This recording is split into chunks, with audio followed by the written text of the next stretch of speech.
Coach, you're going to be playing Edinburgh in the by-district round of the playoffs tomorrow. What have you guys been doing to get ready for the game? We've been taking a day-by-day approach. We've been trying to simulate a lot of game time situations. It's like I told the kids, by this point, there's really not much, more we can do. It's just a matter of going out there and try to execute game plans. We try to put in the game plan.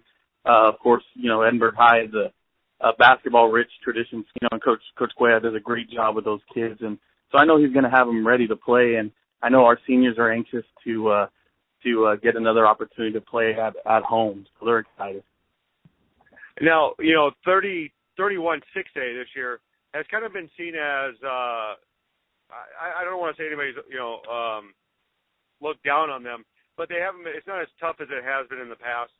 I know you really can't say much because you're going to play them tomorrow, but from 1 to 7, I mean, they weren't really as tough as, say, your district. Your district was very tough. I mean, it was you guys were nip and tuck until the end, until the last week.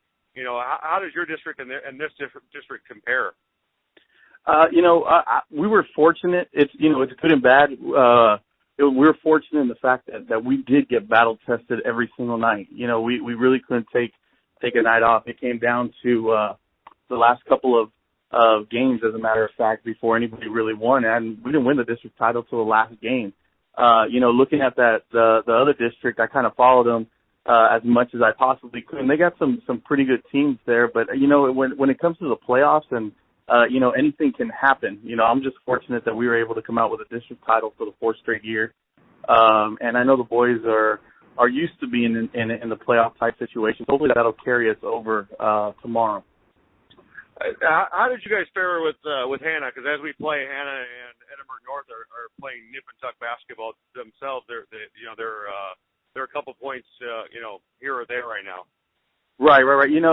Hannah, when we played them over there, they ended up beating us by 2, and then we ended up beating them by 12 when they came to our place. Hannah's got a lot of experience. They got some really good guards, really really good point guard. So they're a tough team, and I think they've been struggling lately here as of late. But they matched up with us pretty well. Now, was it hard for you because in 31-6A they didn't know who was 2 through 3 until they flipped the night of last Tuesday, the last game. Was it hard for you to try to figure out who you were going to play and kind of tailor your game plan to that?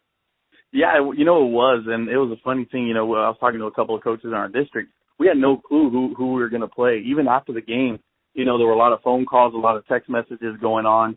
I know we had to meet after the game in our district to determine the 1, 2, and 3 seed because we had a 3-way tie for first, and I know that they did the same thing in the other district, for second, third, and fourth. So, once they flipped and we flipped, we just kind of made phone calls to find out where everybody was at. And last year we knew who we were going to play first round, and we got to really prepare for about a week and a half to 2 weeks. This year, that time was pretty much cut down to 1 week. We had to wait till I guess the final buzzer sounded in both districts. Now, speaking of last year you had a plethora, a smorgasbord of talent. Not that you don't have that this year, but you had so much of Nick and Preciado, and you guys had a team that it wowed everybody. Is this team that you have right now good enough to go to the Sweet 16? We want to take it one game at a time. I as a coach and as a kid, of course we certainly believe that. We've been through it.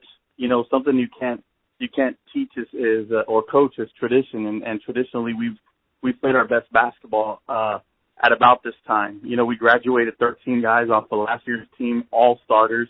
I only have 2 guys back from last year's team, and they were role players. So they came in with the approach this year that, they want to make a name for themselves, and I think they're trying to do that one game at a time. This team, something you'll find out about this team is they don't take anybody for granted.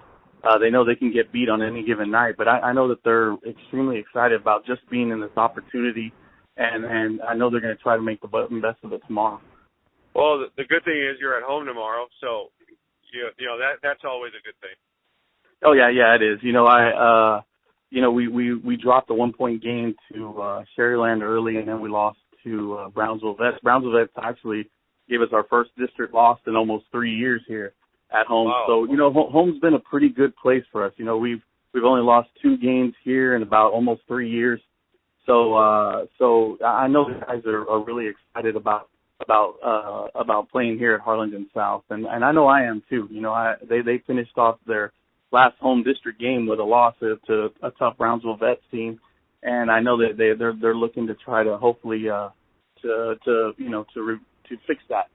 I know it's not going to be easy, of course. The Bobcats are coming in here and they're expecting to win too, and so it's going to be a fun battle tomorrow. I'm looking forward to it. What time's tip off tomorrow? Just so for people tomorrow night. Yeah, tomorrow night 7:30. Oh, okay. So, well, I'll probably see you there tomorrow.